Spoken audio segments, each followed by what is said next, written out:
پاکستان میں نیچے کو پسند کرنے والے لوگ اکثر اس بات کو نہیں جانتے کہ نازیز اور نیچے کا کتنا قریبی تعلق تھا۔ ان کا خیال یہ ہے، میں نے اندازہ لگایا ہے، کہ جیسے فریڈرک نیچے آلریڈی ایک بہت پاپولر رائٹر تھے، اور جس طرح اور بہت سارے پاپولر رائٹرز تھے، ایمینول کانٹ یا ہیگل یا اس قسم کے اور لوگ، اسی طرح نیچے کا بھی بڑا نام تھا، اور نازیز نے کوشش کی کہ نیچے کا جو اتنا بڑا نام ہے وہ ان کے ساتھ جڑ جائے تاکہ ان کو بھی تھوڑی سی عزت ملے۔ ایکچولی بالکل بھی تاریخ ایسے نہیں ہوئی۔ انفیکٹ جب نیچے نے اپنی کتابیں لکھیں تو اس وقت وہ ایک ٹوٹلی ابسکیور رائٹر تھا، کوئی اس کو جانتا نہیں تھا، نہ تو وہ اکیڈیمیا میں بہت زیادہ مقبول یا پاپولر تھا۔ اس کی وجہ یہ ہے کہ اگر آپ نے نیچے کی کتابیں پڑھیں تو آپ دیکھیں گے کہ وہ کسی چیز کو سائٹ نہیں کرتا۔ آپ غور کریں گے کہ وہ کوٹیشنز وغیرہ بھی کوئی نہیں دیتا، جو ایک ایکیڈیمک سٹائل ہے وہ بالکل بھی نیچے کا سٹائل نہیں ہے۔ اور دوسری بات یہ کہ وہ ایک پاپولر رائٹر بھی نہیں تھا۔ انفیکٹ اس کی کتابیں تھوڑی مشکل ہیں پڑھنی، عام لوگ ان کو نہیں پڑھ سکتے اور سمجھتے ہیں کہ پتہ نہیں ہے بابا کی گل کر رہا ہے، وڈیا وڈیا مچھاں تے رکھی ہوئی ہیں، مگر گل کی کر رہا ہے۔ تو نہ وہ پاپولر رائٹر تھا، نہ اکیڈیمیا میں وہ بہت زیادہ پاپولر تھا۔ اپنی زندگی کے اندر انفیکٹ کئی اس کی کتابیں جو چھپی اس کو خود پیسے ڈال کے چھاپنی پڑیں، اور ان کا پرنٹ رن بھی چھوٹا سا تھا۔ انفیکٹ فریڈرک نیچے کو اکثر لوگوں نے اس وقت جانا جب نازیز اور فیشسٹ نے یہ فیصلہ کیا کہ وہ نیچے کے ورک کو پاپولرائز کریں گے، اور اس مقصد کے لیے انہوں نے الزبتھ کے ساتھ مل کر ایک کلچرل سینٹر قائم کیا، اس کو سپورٹ کیا، اس کو پیٹرنائز کیا، الزبتھ کو بھی بڑا پروموٹ کیا۔ الزبتھ کی جب وفات ہوئی، یعنی نیچے کی بہن الزبتھ فاسٹر نیچے، تو ہٹلر اس کے فیونرل پہ بھی گیا اینڈ سو آن۔ انفیکٹ نازیز اور فیشسٹ نیچے سے بہت پیار کرتے تھے، وہ اس کو اسٹڈی کرتے تھے، اس پہ اسٹڈی سرکلز کرتے تھے، اس پہ کتابیں لکھتے تھے، اس پہ ڈسکشنز کرتے تھے۔ اس کو میس پبلش اگر کسی نے کیا تو بیسکلی نازیز نے کیا، فیشسٹ نے اس کو پروموٹ کیا۔ اور اس وجہ سے کیونکہ مارکسزم اور لبرلزم دونوں کی وہ مخالف تھا، اور نازیز اور فیشسٹ بھی بنیادی طور پہ مارکسزم اور لبرلزم کے مخالفین تھے، اور ان کو نیچے میں وہ آئیڈیاز ملتے تھے جن کی بنیاد پہ وہ مارکسزم اور لبرلزم دونوں کا مقابلہ کر سکیں۔ اس کا مطلب یہ ہے کہ اگر آپ فیتھفلی چیزوں کو دیکھیں اور سمجھیں، ہسٹوریکلی دیکھیں، تو حقیقت یہی آپ کو نظر آئے گی کہ نازیز اور فیشسٹ اپنے آپ کو نیچے کا ایک شاگرد مانتے تھے، نیچے کو اپنا استاد مانتے تھے، اور انہوں نے بہت ساری تھیمز نیچے سے ہی حاصل کر کے استعمال کی اپنے پروپیگنڈے میں، اپنے خیالات میں، اپنے فیشسٹ اور نازی نظریات میں۔ ان میں سے 4 تھیمز میں آپ کو بتاؤں گا جو مینلی نازیز نے نیچے سے حاصل کی۔ سب سے پہلی تھیم تھی of course the will to power as a metaphysical principle. Metaphysical principle سے مراد یہ ہے کہ یہ قدرت کے اندر بھی موجود ہے، انسانوں کے اندر، تاریخ کے اندر بھی موجود ہے، ایون کہ یہ فزیکل فورسز کے اندر بھی موجود ہے۔ یہ تمام تر ہر چیز کے اندر موجود ایک پرنسپل ہے، the principle of the will to power. اور اس کی پرنسپل کی اپلیکیشن جب وہ تاریخ پہ کرتے تھے تو اس کو وہ ایک ریشل میٹا فزکس مانتے تھے، یعنی ول ٹو پاور کی جو اپلیکیشن ہے تاریخ میں وہ کس طرح سے کی جاتی ہے، کس طرح سے تاریخ کو ول ٹو پاور کی روشنی میں سمجھا جاتا ہے۔ وہ یہ کہتے تھے کہ بنیادی طور پہ مختلف ریسز کا آپس کے اندر تضاد ہے، اس کو ہم کہیں گے the will to power as racial metaphysics, یعنی کہ پوری کی پوری تاریخ جو ہے وہ ریسز کے درمیان ایک لڑائی کا نام ہے۔ پھر تیسری بات یہ کہ نیچے سے وہ ایٹرنل ریکرنس کا آئیڈیا اور ہیروئک پیسمزم، 2 ایسے آئیڈیاز جو ایک دوسرے کے ساتھ جڑے ہوئے ہیں، اور آخر میں یہ ٹرانس ویلیویشن آف ویلیوز اور اوبرمینش کا آئیڈیا۔ یہ وہ 4 آئیڈیاز تھے، یعنی کہ دوبارہ سے ریپیٹ کر دیتا ہوں۔ ان کا یہ کہنا تھا کہ پوری کاسموس کے اندر ایک میٹا فزیکل پرنسپل ہے، وہ ہے دا ول ٹو پاور۔ یہ ہر چیز پہ اپلائی ہوتا ہے، قدرت پہ بھی اپلائی ہوتا ہے، یہ نیچرل فورسز پہ بھی اپلائی ہوتا ہے، اور انسانوں پہ بھی اپلائی ہوتا ہے۔ اسی چیز کی اپلیکیشن جب انسانوں پہ کی جاتی ہے تو اس کا رزلٹ ہے ایک قسم کی ریشل میٹا فزکس، جس سے مراد یہ ہے کہ کچھ ماسٹر ریسز تھیں اور کچھ سلیو مینٹیلٹی والی ریسز تھیں۔ ان کی آپس کے اندر جو لڑائی یا تضاد یا ول ٹو پاور کا مقابلہ رہا ہے، یہ در حقیقت تاریخ کو ایکسپلین کرتا ہے. تیسرا ان کا نقطہ نظر تھا اٹرنل ریکرنس اور ہیروئک پیسمزم. یہ دونوں ایک دوسرے کے ساتھ جڑے ہوئے ہیں, ابھی سمجھاؤں گا کہ یہ کیا ہیں. اور چوتھا ان کا نقطہ نظر تھا transvaluation of values and the Ubermensch, یعنی کہ دی سپر مین, کہ ہم نے جو پرانی ویلیوز ہیں اسے آگے جانا ہے اور ایک نیا قسم کا انسان بنانا ہے.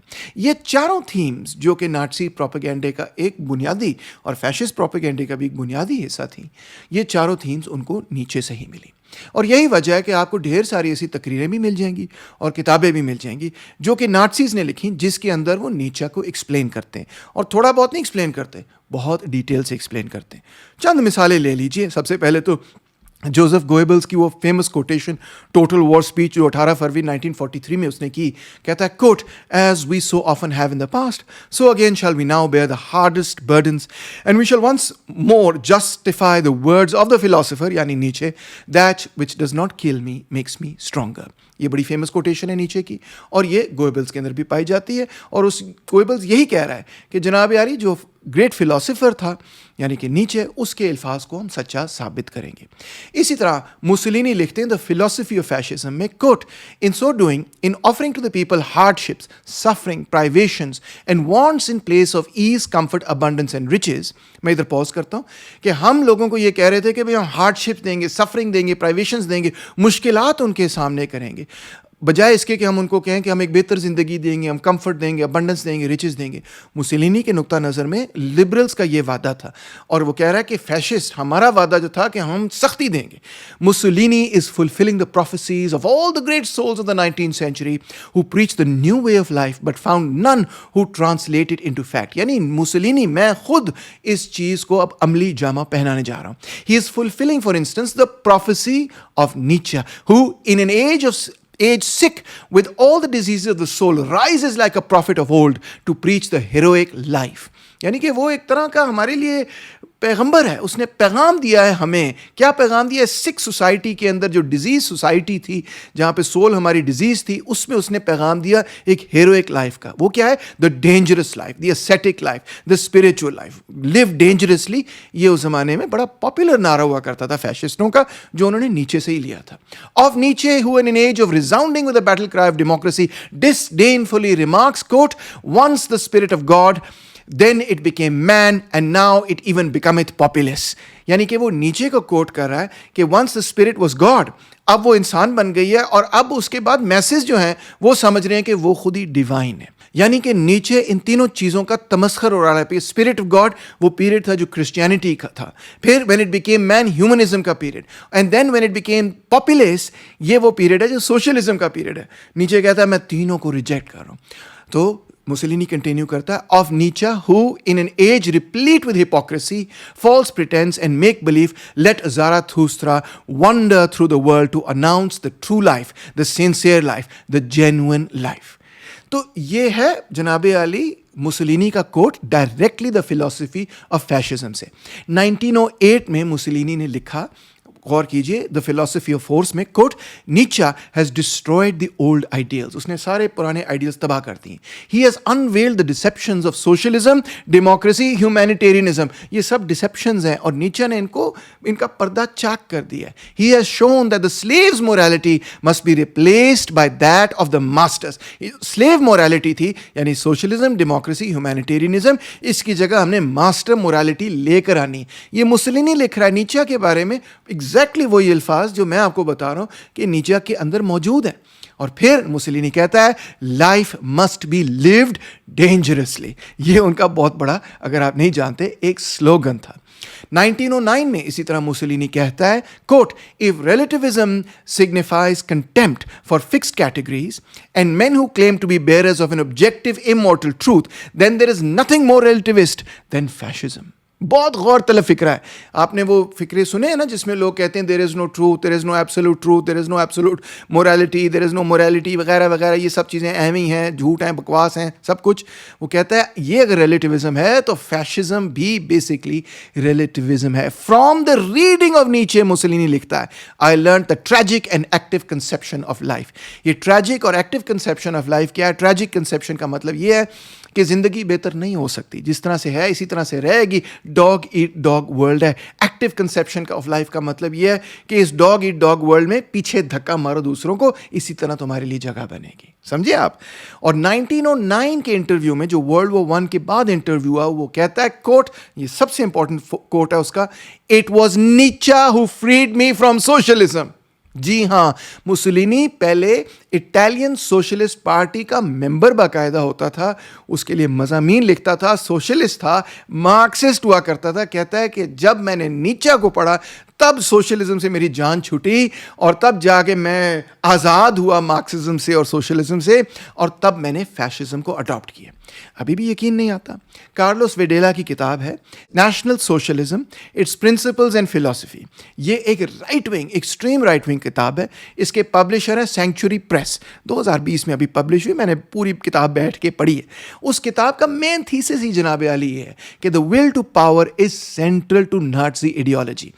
اب میں تو نہیں ریکمینڈ کروں گا کہ آپ یہ کتاب پڑھیں، کیونکہ اس میں بہت نازی ایڈیالوجی ہے بیسکلی، مگر وہ ثابت کرتا ہے کہ دیکھیں نازی ایڈیالوجی کا جو مین پلانک تھا وہ تھا ہی ہمیشہ دا ول ٹو پاور. ابھی بھی یقین نہیں آتا؟ چلیں ٹھیک ہے، نو پرابلم. ایلفریڈ روزنبرگ، جن کی پیدائش ہوئی 1893 میں اور ان کو پھانسی دی گئی 1946 میں، وہ نازی پارٹی کے چیف ایڈیالوگ تھے. Alfred Rosenberg. آپ سوچیں گے روزنبرگ تو جوئش نیم ہے، مگر ایسا نہیں ہے. روزنبرگ ایسے لوگوں کا بھی نام ہے جو جوئش نہیں ہے. ایلفریڈ روزنبرگ ہٹلر کے بعد نازی پارٹی کے اندر سب سے بڑا ایڈیالوگ مانا جاتا تھا. وہ پیدا ایسٹونیا میں ہوا. اس نے آرکیٹیکچر اور فلسفی بھی پڑھی ہوئی تھی ماسکو سے. جب انقلاب ہوا رشیا کے اندر، بولشوک ریولوشن ہوا، تو 1918 کے اندر وہ وہاں سے بھاگ نکلا، اور اس نے ہیوسٹن اسٹیورٹ چیمبرلین کی کتاب بھی پڑھی اور آتھر ڈی گوبینیو کی کتاب بھی پڑھی. یہ آف کورس وہ کتابیں تھیں جو ہیویلی ریسسٹ کتابیں تھیں اپنے زمانے کی، اور اس نے ان میں سے انسائٹ جو ہے ڈیفینیٹلی بورو کی، نیچے کے ساتھ اس کو کمبائن کیا. اس کے ساتھ ساتھ وہ جرمنی کی والکش موومنٹ، یعنی کہ جو فوک موومنٹ تھی، اس سے متاثر تھا. یہ جو والکش موومنٹ تھی یہ بھی بیسکلی ایک کنزرویٹو اور رائٹ ونگ موومنٹ تھی.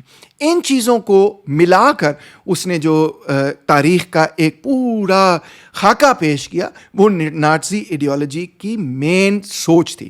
ایلفریڈ روزنبرگ 1921 کے اندر پارٹی کے نہ صرف ایڈیٹر بنے، بلکہ جب ہٹلر کو پریزن سینٹینس ہوئی، جب وہ جیل میں تھا، تو اس وقت بیسکلی ایلفریڈ روزنبرگ ہی نازی پارٹی چلاتے تھے.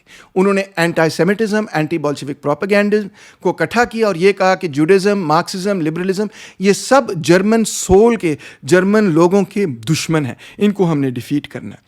1934 میں ان کو نازی منسٹری کا ہیڈ اپوائنٹ کر دیا گیا، یعنی کہ Nazi ministry of culture and ideology کا ہیڈ بھی اپوائنٹ کر دیا گیا. ان کی مشہور ترین کتاب ہے the myth of the 20th century. 1930 میں یہ پبلش ہوئی، اور اس کتاب کو مائن کامف کے بعد نمبر 2 کتاب مانا جاتا ہے کہ نازیزم کو اگر آپ نے سمجھنا ہے تو سب سے پہلے تو آپ مائن کامف پڑھیں گے، اور اس کے بعد اگر آپ کوئی کتاب پڑھیں گے تو اس کتاب کا نام ہے the myth of the 21st century. Hitler نے بھی اس کتاب کی بڑی تعریف کی. اس کتاب کے اندر وہ یہ کہتا ہے کہ بیسکلی ول ٹو پاور کو ریشل میٹافزکس کے طور پہ آپ سمجھیں کہ ایک آرین ریس تھی، یہ اسپرچولی ایک سپیریئر ریس تھی، اس میں ایک کریٹو سورس تھی، کریٹیوٹی تھی، اور تمام سویلائزیشن جتنی بھی پھیلی ہیں، چاہے وہ انڈیا کی سویلائزیشن ہو، وہ بھی در حقیقت آرینس کی ہی ایک سویلائزیشن تھی، یا وہ جرمینک سویلائزیشن ہو، یعنی کہ جو پرانی جرمن سویلائزیشن تھی، یا نارڈک سویلائزیشن ہو، یا ایون جو گریک سویلائزیشن ہے، یا روم کے اندر جو زندگی تھی، اس کے بقول یہ سب کچھ آرینز نے زندگی پھونکی. تو آپ جانتے ہی ہوں گے کہ نازیز جو ہیں وہ آرین سپریمیسسٹ تھے، اور یہ آئیڈیاز جو ہیں نہ صرف آپ کو اس کتاب میں the myth of the 20th century میں ملیں گے، مگر میں آپ کو اگلے ویڈیو میں ثابت کروں گا کہ یہ تمام آئیڈیاز آپ کو فریڈرک نیچے میں بھی ملیں گے. وہ یہ کہتے تھے کہ یہ جو سیمیٹک ریسز ہیں، جہاں سے ٹرم نکلتی اینٹی سیمیٹک، سیمائٹس جو ہیں در حقیقت ایک لینگویج گروپ ہے فرینکلی، اور آرینز بھی فرینکلی اسپیکنگ ایک لینگویج گروپ ہی ہے، مگر اس زمانے میں آرینز اور سیمائٹس کو ریس کہا جاتا تھا یا سمجھا جاتا تھا. اور یورپ کے اندر سیمائٹس کون تھے؟ یورپ کے اندر سیمائٹس جوز تھے، حالانکہ ایکچولی جو سیمائٹس ہیں اس میں تمام عربز بھی شامل ہیں. یعنی ایکچولی یاسر عرفات بھی ایک سیمائٹ تھے، یعنی کہ جو پیلسٹینینز ہیں جو عربک بولتے ہیں، یہ بھی در حقیقت ایک سیمیٹک اسپیکنگ لینگویج گروپ ہے. عربک جو ہے وہ ایک سیمیٹک لینگویج گروپ کے اندر شامل ہوتی ہے. مگر بہرحال اس کا یہ کہنا تھا کہ ایک طرف آرینز اور دوسری طرف سیمائٹس، ان کے درمیان لڑائی ہے. اور جو سیمیٹک سلیو مینٹیلٹی ہے اس نے در حقیقت آرین ماسٹر مینٹیلٹی کو تباہ و برباد کر دیا ہے، اور ہم نے اس آرین ماسٹر مینٹیلٹی کو دوبارہ سے زندہ کرنا ہے. اور یہ سب خیالات غور کیجئے، یہ سب خیالات اس نے کہاں سے بورو کیے یا کہاں سے نکالے یا کہاں سے اخذ کیے؟ وہ خود ڈائریکٹلی اس چیز میں نیچے پر کتاب لکھتا ہے، ایک سیپریٹ کتاب ہے اس کی نیچے پر، اور اپنی کتاب میں بھی ذکر کرتا ہے کہ یہ سب آئیڈیاز ہمیں دیکھیں we get from the great philosopher Friedrich Nietzsche. اس کے برعکس، یعنی کہ کرسچینٹی کے برعکس، انہوں نے پھر ایک پیگنزم کو سپورٹ کیا. انہوں نے کہا جو نیو جرمن فیتھ ہوگی، یعنی کہ جو نازیز کی فیتھ ہوگی، وہ پیگن سمبلز یعنی آرین سمبلز پر بنیاد رکھے گی، کرسچن سمبلز پر بنیاد نہیں رکھے گی. اسی لیے انہیں سواستکا کا انتخاب کیا کہ ہمارے جھنڈے پہ سواستکا ہوگا، کیونکہ وہ بیسیکلی ایک آرین سمبل ہے. اور نارڈک ویلیوز، ہیروئزم، بلڈ، ڈیسٹنی، یہ ان کے نعرے تھے اس زمانے کے اندر کہ ہم ایک نیا انسان بنائیں گے جو بیسیکلی ایک آرین انسان ہوگا. سو بیسک بات یہ ہے کہ ان کا یہ کہنا تھا کہ تمام آرٹ، تمام فلسفی، تمام پالیٹکس جو ہیں یہ ایک ریشل ایسنس کی ایکسپریشن ہے. اور یہ جو ریشل میٹا فزکس ہے یہ ایک ول ٹو پاور کے حساب سے چلتی ہے. اور تمام تاریخ در حقیقت ایک ریشل اسٹرگل کی تاریخ ہے. یورپین ہسٹری جو ہے وہ آرین اور سیمیٹک ورلڈ ویوز کے درمیان ایک تضاد کی تاریخ ہے. اب دلچسپ بات یہ نہیں ہے، یہ سب چیزیں جو ہیں وہ آپ جانتے ہی ہوں گے. اگر آپ تھوڑا بہت بھی نازیزم کے بارے میں جانتے ہیں تو آپ یہ جانتے ہیں کہ اس میں آرین سپریمیسزم کی بات ہے. مگر بات یہ ہے کہ یہ چیزیں انہوں نے بیسکلی نیچے سے حاصل کی. فار انسٹنس وہ لکھتے ہیں Rosenberg, quote, "The will to power is not the striving of a single man, but of a race to affirm its type and its destiny against the chaos of decay." یہ ڈکے کون لے کے آ رہا ہے؟ یہ سیمیٹک ریسز لے کے آ رہی ہیں. اور ہم نے کس کو ریوائیو کرنا ہے؟ آرینز کو ریوائیو کرنا ہے. اسی طرح وہ بتاتے ہیں ہمیں اپنی کتاب کے اندر، نیچےز attack on pity, humility and equality as a validation of anti Christian paganism. یعنی کہ جو نیچے نے جب اٹیک کیا کہ تم پٹی اور ہیوملٹی اور ایکوالٹی کی باتیں کیوں کرتے ہو، تو بیسکلی اس نے ہمارے اندر وہ زندہ کیا. کس چیز کو زندہ کیا؟ پیگنزم کو زندہ کیا، آرین ریلیجن کو زندہ کیا. میں کوٹ کرتا ہوں، کوٹ، "The Christian idea of compassion and equality among men was the greatest inversion of all natural values, and Nietzsche was the first to reawaken the Nordic instinct against this decay." انکوٹ. غور کیجئے کہ اس کی اپنی کتاب میں یہ لکھا ہوا ہے کہ اس نے ہمارے اندر یہ چیز اجاگر کی کہ جناب عالی جو سیمیٹک ویلیوز ہیں انہوں نے آپ کی جو نیچرل نارڈک انسٹنکٹ آرین ویلیوز ہیں ان کو بالکل نیست و نابود کر دیا، ان کو دوبارہ سے زندہ کرو. Nietzsche was the prophet of a spiritual cleansing, the destruction of Semitic ethics and the rebirth of Nordic virtues, hardness, hierarchy, will. یہ وہ سب چیزیں ہیں جو نازیز ایڈمائر کرتے تھے، اور وہ یہی کہتے تھے کہ سیمائٹس نے یہ سب خراب کی ہیں. اور سب سے امپورٹنٹ بات یہ ہے کہ اس حوالے سے وہ کہتے تھے کہ ہمیں یہ چیز، یہ سبق کس نے سکھایا؟ ہمارے استاد فریڈرک نیچے نے سکھایا. اسی کے ساتھ اٹرنل ریکرنس اور ہیروئک پیسمزم بھی جڑا ہوا ہے. روزنبرگ کی متھ ہے the myth of blood and the myth of race and the myth of destiny. اور وہ لکھتا ہے کہ this is directly inspired from نیچیز "Thus spoke Zarathustra." جی ہاں، بلڈ، ریس اور ڈیسٹنی، یہ بیسکلی اس کا نعرہ تھا، یعنی کہ فیشسٹ کا نعرہ تھا. اور وہ یہ کہتے تھے کہ یہ جو جعلی بت ہیں کرسچینٹی کے، لبرلزم کے اور مارکسزم کے، ان کو ہم توڑ دیں گے اور ہم ایک نئی مت پیدا کریں گے. کیا؟ بلڈ، ریس اور سوئل. یہ ان کا نعرہ تھا. اور یہ نعرہ انہوں نے کہاں سے لیا، کس سے انسپائر ہوا؟ وہ لکھتے ہیں، کوٹ، "What Nietzsche foresaw was the revaluation of all values. This has begun. The old gods fall, the new myth of the blood rises." یہ بلڈ myth کیا ہے؟ یہ ریس کی بات ہو رہی ہے. اس چیز کی بات ہو رہی ہے کہ ان لوگوں کا جن کا خون پیور ہے، جن کے اندر وہ بلڈ ہے جو کہ ایک ماسٹر مورالٹی والا بلڈ ہے، وہ اب دوبارہ سے زندہ ہو رہے ہیں. یہ جو لبرل پرسوٹ تھا کمفرٹ کا اور پروگریس کا، نیچے نے ہمارے ذہن سے اس کو نکال دیا، اور ہم بڑے خوش ہیں کہ اس نے ہمیں سارے جھنجٹ سے آزاد کیا. کہتا ہے نیچے explained heroic pessimism the embrace of tragedy and suffering as conditions of greatness. یعنی کہ ٹریجڈی اور سفرنگ تو تاریخ میں ہمیشہ تھی, ہمیشہ رہے گی. لبرلزم کا یہ وعدہ کہ ہم اس کو ختم کر دیں گے, یا سوشلزم مارکسزم کا یہ وعدہ کہ ہم اس کو ختم کر دیں گے, یہ سب جھوٹ اور بکواس ہے. ہیرو وہ نہیں ہے جو اس سفرنگ کو ختم کرنے کی کوشش کرے. ہیرو وہ نہیں ہے جو غریب کے لیے آواز اٹھائے, مظلوم کے لیے آواز اٹھائے. ہیرو انفیکٹ وہ ہے جو اس ٹریجڈی کو, اس سفرنگ کو سمجھے کہ یہ زندگی ہے ہی ایسے, اور پھر بھی اس میں زندہ رہنے کی ایک ہمت ہو. وہ کہے کہ ہاں میں زندہ رہوں گا, اور اسی مک اور فلت جیسی زندگی کے اندر بس دھکیلوں گا دوسروں کو پیچھے تاکہ اپنی ول ٹو پاور کو انفورس کر سکوں. اسی سے انہوں نے اخذ کیا نیچے کو پڑھ کے کہ war is not evil but a creative expression of life's will to power. سرکار یہ نیچے کے اندر آپ کو بار بار میٹافرز مل جائیں گے. وار کے میٹافرز آپ کو ایک نہیں سینکڑوں مل جائیں گے, کہ جہاں وہ یہ کہتا ہے کہ ول ٹو پاور تو ہے جنگ کا نام, وہ کہتا ہے ول ٹو پاور تو ہے اپروپریشن کا نام, ول ٹو پاور تو ہے انجری کا نام, ول ٹو پاور تو ہے ایکسپلائٹیشن کا نام, ول ٹو پاور تو ہے دوسروں کو پیچھے دھکیل کے اس کی اسپیس آکیوپائی کرنے کا نام. سو پیس, ایکوالٹی, کمپیشن, یہ وہ چیزیں جو ہمیں ڈکے کی طرف لے کے جاتی ہیں. ہمیں کیا چاہیے؟ ہمیں چاہیے بلڈ, ریس اور سوئل. سوئل سے ان کی مراد یہ تھی کہ جو سن آف دا سوئل جس کو ہم کہتے ہیں نا, کہ وہ جو وولکش موومنٹ ہے اس کو وہ اپنے ساتھ جوڑنے کی کوشش کر رہے تھے. اور اس ساری چیز میں سے کیا نکلے گا جب یہ ٹرانس ویلیویشن آف ویلیوز ہوں گی؟ کون سی ویلیوز ہیں جن کو رد کیا جائے گا؟ آبویسلی سیمیٹک ویلیوز کو, جس میں کرسچینٹی بھی شامل ہے, جس میں لبرلزم بھی شامل ہے, اور جس میں مارکسزم بھی شامل تھا. ان تینوں چیزوں کو ہم سائڈ پہ جب کریں گے تو پھر ایک اوبر مینش پیدا ہوگا, سپر مین پیدا ہوگا. یہ وہ کلیکٹیو امبوڈیمنٹ ہوگی کس چیز کی؟ نارڈک ول کی, آرین ول کی, جو کہ سیمیٹک انفلوئنسز سے پاک ہو چکی ہوگی. اس پہ جو سیمیٹک انفلوئنسز ہیں کرسچینٹی, لبرلزم اور مارکسزم کے, وہ ختم ہو چکے ہوں گے. سو اس طرح سے وہ سمجھتے تھے کہ نیچے نے ایک نئے انسان کی جنم کو اینٹیسپیٹ کیا, اس نے پہلے پریڈکٹ کیا کہ ایک نیا انسان پیدا ہوگا. وہ ایکوالٹی اور ڈیموکریسی کو ریجیکٹ کرے گا, وہ سوشلزم کو ریجیکٹ کرے گا, وہ اسٹرگل کے لیے زندہ رہے گا, اس کی انسٹنکٹ میں اسٹرگل ہوگی, اور وہی آرڈر اور گریٹنس ٹو لائف ریسٹور کرے گا. یہی وہ اوبر مینش ہوگا. روزنبرگ کو کوٹ کر کے آپ کو بتاتا ہوں. کوٹ: Nietzsche's call for a new nobility finds its fulfillment in the Nordic man, the racial type that alone possesses the instinct for greatness. Unquote. اسی سوچ کے پیچھے نازیز نے پھر ایک خاص یونٹ بنایا لوگوں کا, جن کو کہتے ہیں دی ایس ایس, ہٹلر کی ایس ایس. اور ایس ایس کا مقصد یہی تھا کہ وہ ریشلی پیور ایک ایسے لوگوں کو بنائیں گے جو کہ پھر اس اوبر مینش کو پیدا کریں گے. سمجھ آئی کچھ؟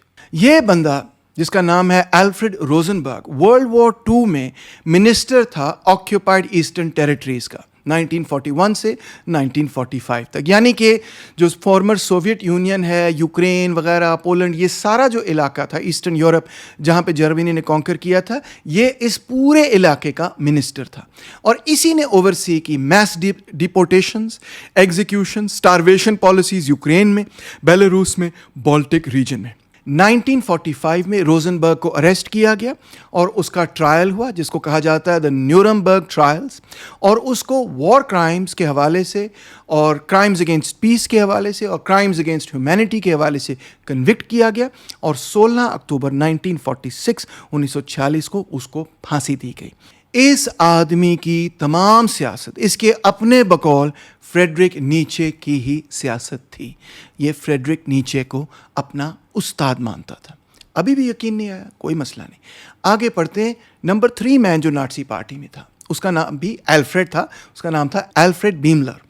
1887 میں اس کی پیدائش ہوئی, 1968 میں اس کی وفات ہوئی. اور الفریڈ روزنبرگ کے بعد he was considered the second most important Nazi philosopher. یعنی کہ ہٹلر, پھر الفریڈ روزنبرگ, اور پھر الفریڈ بیملر. 2 الفریڈ ہیں, میں کیا کر سکتا ہوں. الفریڈ بیملر بھی آسٹریا میں پیدا ہوا. فلاسفی اور پیڈاگوجی اس نے پڑھی ہوئی تھی. 1933 میں, کافی لیٹ, اس نے نازی پارٹی جوائن کی, اور فوری طور پہ اس کی پروموشن ہو گئی. وہ یونیورسٹی آف برلن کا پروفیسر بن گیا.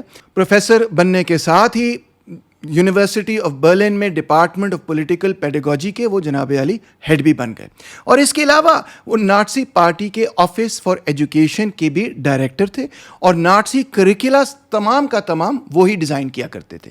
اس کے علاوہ نیچے کے ورکس کے وہ ایڈیٹر بھی تھے، اس کی انٹروڈکشن بھی انہوں نے لکھی اور آبویسلی اس کو چھپوایا بھی۔ 1931 کی ان کی کتاب ہے نیچے اینڈ نیشنل سوشلزم۔ اس کا پریفیس جو ہے وہ بھی بڑا زبردست ہے، جے آر سومر کا پریفیس ہے بیملرز ورک پہ، ذرا سنیے گا وہ کیا لکھتے ہیں۔ وہ کہتے ہیں کوٹ، پوسٹ وار انٹرپریٹرز یعنی کہ ورلڈ وار 2 کے بعد جو لوگ آئے have branded Nietzsche as a rebel championing the progressive individual the free spirit, یعنی کہ ورلڈ وار 2 کے بعد نیچے کو تو ایسے پیش کیا جاتا ہے جیسے کہ وہ بڑا کوئی لیفٹسٹ تھا، وہ بڑا کوئی پروگریسو تھا، وہ فری اسپرٹ کی بات کرتا تھا، کوئی لبرل تھا۔ As Beimler shows, however, Nietzsche rebelled against the swelling Enlightenment-spawned liberalistic wave because of its destructive drive. Progress, after all, means trampling that which precedes. بہت امپورٹنٹ جملہ ہے کہ اگر آپ نے نیچے کو سمجھنا ہے تو آپ کو اس بات کو سمجھنے کی ضرورت ہے کہ اس نے ریبیل کیا، مگر کس چیز کے خلاف؟ انلائٹنمنٹ کے خلاف، لبرلزم کے خلاف، اور اس تصور کے خلاف کہ انسان ترقی کی طرح جا رہا ہے۔ Contrary to liberalism's crushing urge, the Third Reich was the logical conclusion of Nietzsche.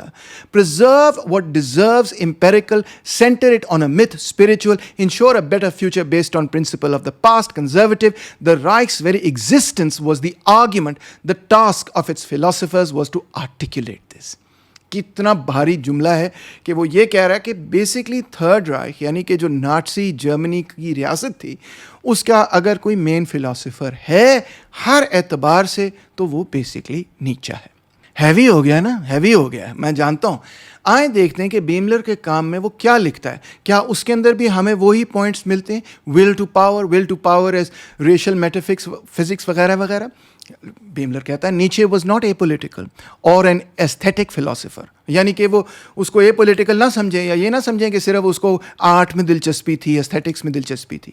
He was a political thinker of action, وہ ایکشن چاہتا تھا، پالیٹکس بھی چاہتا تھا، پولیٹیکل تھنکر تھا مگر ایکشن کا تھنکر تھا۔ Will, struggle and hierarchy anticipated Nazism, یعنی کہ نیچے ول، اسٹرگل، ہائرارکی کی بات کرتا تھا اور نیچے نے ہمیں یعنی نازیزم کو اینٹیسپیٹ کیا۔ Nietzsche showed that democracy, equality, socialism and pacifism were Judeo Christian values. ہمیں اس نے بتایا کہ ڈیموکریسی، اکوالٹی، سوشلزم اور پیسیفزم بھی یہ تو بیسکلی جوڈیو کرسچن ویلیوز ہیں، یہ تو یہودیوں نے، سیمائٹس نے آپ کے لیے پیدا کی۔ لائف کیا ہے؟ ول ٹو پاور، یہ مین تھیم تھی نازی پروپیگنڈا کی۔ اور انفیکٹ اگر آپ نے کبھی نازی پروپیگنڈا دیکھا ہو تو بات ہوا یار اتنا برا ہے کہ جس کی یاد کوئی نہیں، مگر اس میں وہ یہی کہتے ہیں دا ٹرائمف آف دا ول، بڑی فیمس فلم تھی 30s کی جس میں وہ یہی بات کرتے ہیں کہ ول جو ہے، ول ٹو پاور، یہی در حقیقت نیچر کا کورس ہے۔ وہ لکھتا ہے Baeumler quote, nature of course is always illiberal. It rewards the strong and crushes the weak. اس سے کیا سبق آپ نے حاصل کرنا ہے کہ اسٹرانگ جو ہے وہ ریوارڈ ہوگا، ویک جو ہے وہ کرش ہو جائے گا، اس کے علاوہ اور کوئی قانون ہی نہیں۔ کوٹ، نیچے developed the first philosophical system to overcome the mechanistic worldview that has prevailed since the enlightenment. یعنی کہ نیچے نے enlightenment کی جو materialist point of view جس کو وہ mechanistic worldview کہہ رہا ہے اس کی مخالفت کی۔ نیچے teaches us، کیا پڑھاتا ہے؟ کوٹ، men are not equal, thus speaks justice. یعنی اگر آپ یہ کہیں کہ انسانوں کو برابر ہونا چاہیے تو یہ انجسٹس ہے۔ نیچے نے ہمیں سکھایا کہ مین آر ناٹ ایکول، یہ در حقیقت جسٹس ہے۔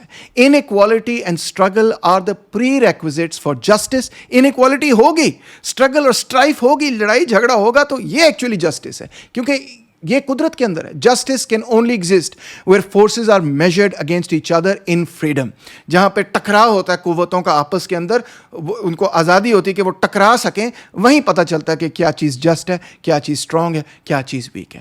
Under an absolute authority in an order of things that a divine lord knows in the realm of the Pax Romana there is no longer any justice because there is no longer any struggle. جہاں پہ struggle آپ روک دیں، ایک ایسی authority قائم کر دیں جو کہ اسٹرگل کو روک دے، لڑائی جھگڑے کو روک دے، وہ کہتا ہے تو وہاں جسٹس نہیں ہے، کیونکہ آپ نے ول ٹو پاور کو روک دیا ہے اور یہ آپ نے غلط کیا۔ کس نے روکا ہے ول ٹو پاور؟ آپ جانتے ہی ہیں، سیمیٹک لوگوں نے، سیمیٹک آئیڈیاز نے ایکسیٹرا۔